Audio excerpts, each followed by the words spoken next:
Hello, ഇന്ന് നമുക്ക് നല്ല കിടിലം ടേസ്റ്റുള്ളൊരു ഇറച്ചി കേക്ക് ഉണ്ടാക്കിയാലോ. അപ്പോൾ ഞാനിതാ കുബ്ബൂസ് ഉപയോഗിച്ചിട്ടാണ് ഉണ്ടാക്കുന്നത്. കുബ്ബൂസ് തന്നെ വേണമെന്നില്ല കേട്ടോ. നമുക്ക് വീട്ടിൽ ചപ്പാത്തിയൊക്കെ ബാക്കി വരുന്ന സമയങ്ങളിൽ ആ ചപ്പാത്തി ഉപയോഗിച്ചിട്ട് നമുക്കിത് സിമ്പിളായിട്ട് ഉണ്ടാക്കിയെടുക്കാം. ഇത് ഉണ്ടാക്കാൻ ഭയങ്കര സിമ്പിളാണ്, എന്നാൽ കഴിക്കാനാണെങ്കിലോ അടിപൊളി ടേസ്റ്റുമാണ്. പിന്നെ നമ്മൾ ഈ ഓയിലൊന്നിട്ട് ഫ്രൈ ചെയ്യാത്ത കാരണം ഇത് അധികം ഹെൽത്ത് ഇഷ്യൂസ് ഒന്നും ഉണ്ടാക്കുന്നില്ല. അപ്പോൾ അതാ ഞാൻ 250 ഗ്രാം ചിക്കൻ എടുത്തിട്ടുണ്ട്. ഇതിലേക്ക് 1/2 ടീസ്പൂൺ മഞ്ഞൾപ്പൊടി, 1 ടീസ്പൂൺ മുളക് പൊടി, 1/2 ടീസ്പൂൺ മല്ലിപ്പൊടി, ആവശ്യത്തിന് ഉപ്പും കൂടെ ചേർത്ത്, പിന്നെ അതാ നമ്മുടെ ജിഞ്ചർ ഗാർലിക് പേസ്റ്റ് 1 ടീസ്പൂൺ ചേർക്കുന്നുണ്ട്. പിന്നെ 1/2 ടീസ്പൂൺ ഗരം മസാല കൂടെ ചേർത്ത് നന്നായി ഇളക്കി ഒരു 5 മിനിറ്റ് വെച്ചതിന് ശേഷം ഫ്രൈ ചെയ്തെടുത്ത് നമുക്കിത് ചെറിയ പീസാക്കി മുറിച്ച് മാറ്റി വെക്കണം.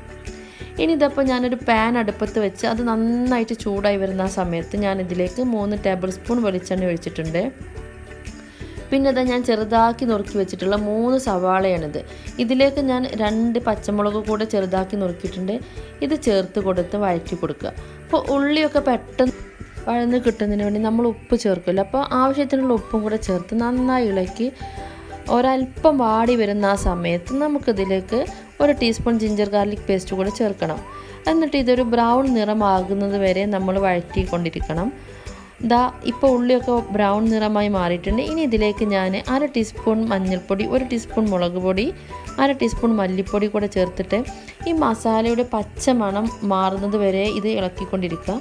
അതിനുശേഷം ഞാൻ 1/2 ടീസ്പൂൺ ഗരം മസാലയും പിന്നെ നമ്മൾ നേരത്തെ റെഡിയാക്കി വെച്ചിട്ടുണ്ടായിരുന്ന ആ ഒരു ചിക്കൻ ഉണ്ടല്ലോ, അതും കൂടെ ഇതിലേക്ക് ചേർത്ത് നന്നായിട്ട് മിക്സ് ചെയ്യുക. അപ്പോൾ നമുക്ക് ഇതിലേക്ക് 1 ടേബിൾ സ്പൂൺ മല്ലിയില കൂടെ ചേർക്കണം, ചെറുതായി അരിഞ്ഞ മല്ലിയില. അപ്പോൾ ഈ മല്ലിയില ചേർക്കുമ്പോഴുണ്ടല്ലോ നമ്മുടെ മസാലയ്ക്ക് നല്ലൊരു ടേസ്റ്റ് ആയിരിക്കും.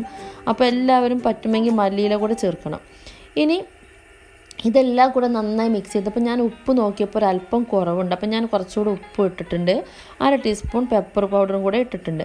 ഇനി ഇത് നന്നായി ഇളക്കി നമ്മുടെ മസാലയൊക്കെ നല്ല അടിപൊളിയായി റെഡി ആയിട്ടുണ്ട്. അപ്പോൾ ഞാനിതൊന്ന് അടുപ്പിൽ നിന്ന് മാറ്റി വെക്കുന്നു. ഇനി നെക്സ്റ്റ് സ്റ്റെപ്പ് എന്ന് പറഞ്ഞാൽ ഒരു 3 മുട്ട എടുത്തിട്ടുണ്ട്, വലിയ മുട്ടയാണ്. ഇതൊരു ബൗളിലേക്ക് പൊട്ടിച്ചൊഴിക്കുക. എന്നിട്ട് ഞാനിതിലേക്ക് ഒരു 4 ടേബിൾ സ്പൂൺ പാലൊഴിച്ചിട്ടുണ്ട്.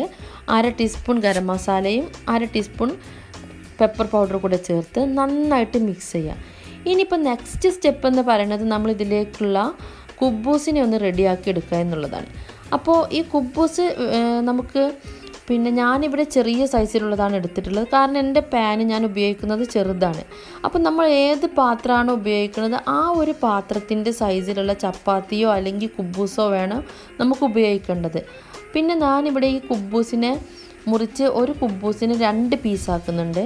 അപ്പോൾ ഞാൻ 3 കുബ്ബൂസ് ഉപയോഗിച്ചിട്ടുണ്ട്. എനിക്ക് ടോട്ടൽ 6 പീസാണ് കിട്ടിയിട്ടുള്ളത്. അപ്പോൾ നിങ്ങൾ കുബ്ബൂസ് മുറിക്കണമെന്നൊന്നുമില്ല കേട്ടോ, അത് അങ്ങനെ തന്നെ വെക്കാം. പക്ഷേ ഞാൻ ജസ്റ്റ് മുറിച്ചെന്നേ ഉള്ളൂ. ഇനി നെക്സ്റ്റ് നമ്മൾ ഇത് ഉണ്ടാക്കിയെടുക്കാനായിട്ടുള്ള ആ ഒരു പാൻ എടുത്ത് അതിലേക്ക് ഞാൻ പാൻ എടുത്തിട്ടുണ്ട്. അതിലേക്ക് ഞാൻ 2 ടേബിൾ സ്പൂണ് നല്ല പശുവിൻ്റെ നെയ്യാണ് ചേർത്തിട്ടുള്ളത്. ഇനി നെക്സ്റ്റ് സ്റ്റെപ്പ് എന്താണെന്ന് വെച്ചാൽ നമ്മൾ റെഡി ആക്കിയിട്ടുള്ള ആ കുബ്ബൂസ് എടുത്തിട്ട് നമ്മൾ നേരത്തെ ഉണ്ടാക്കി വെച്ചിട്ടുള്ള ആ മുട്ടക്കൂട്ടിൽ നന്നായിട്ട് മുക്കി നമ്മൾ നെയ്യ് തേച്ചിട്ടുള്ള ഈ പാനിലേക്ക് പരത്തി വെക്കുന്നത്. അതിൻ്റെ മേലെ നമ്മൾ നമ്മുടെ ആ മസാല ഉണ്ടല്ലോ, ചിക്കൻ മസാല, അത് നന്നായിട്ട് പരത്തി എല്ലാ ഭാഗത്തും ഒരുപോലെ ആവുന്ന രീതിയിൽ പരത്തി വെക്കണം. അതിനുശേഷം 2ാമത്തെ പീസ് കുബ്ബൂസും എടുത്ത് നമ്മൾ ഇതുപോലെ മുട്ടയിൽ മുക്കിയിട്ട് ഈ ഒരു ചിക്കൻ കുബ്ബൂസ് ആ ഒരു കൂട്ടുണ്ടല്ലോ അതിൻ്റെ മേലെ വെക്കുന്ന പാനിൽ. അപ്പോൾ അത് നമ്മുടെ 2ാമത്തെ ലെയറായി.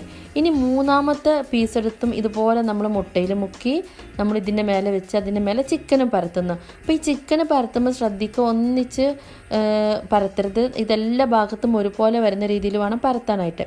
അങ്ങനെ നമുക്ക് 3ാമത്തെ ലെയറും കിട്ടി. അങ്ങനെ എല്ലാ പീസും ഇതുപോലെ മുട്ടയിൽ മുക്കിന്ന് എന്നിട്ട് ഈ പാനിലേക്ക് വെക്കുന്നു, ചിക്കന് പരത്തി വെക്കുന്നു. അങ്ങനെ ഞാൻ ലാസ്റ്റ് പീസാണ് ഇപ്പം മുട്ടയിലേക്ക് മുക്കിക്കൊണ്ടിരിക്കുന്നത്. ഇതിൻ്റെ മേലെ വെച്ചതിന് ശേഷം ഞാൻ ബാക്കി വരുന്ന നമ്മുടെ ആ ഒരു മുട്ടക്കൂട്ടുണ്ടല്ലോ അതങ്ങ് മുഴുവനായിട്ട് ഈ ഒരു പാനിലേക്ക് ഈ കുബ്ബൂസിൻ്റെ മുകൾ ഭാഗത്തു കൂടെ അതിൻ്റെ സൈഡിലൂടെ ഒക്കെ ആയിട്ട് അതിൻ്റെ ആ ഒരു ഗ്യാപ്പുകളൊക്കെ ഉണ്ടെങ്കിൽ അതൊക്കെ ഫില്ല് ചെയ്യുന്ന രീതിയിൽ അങ്ങ് ഒഴിച്ചു കൊടുക്കുന്നു.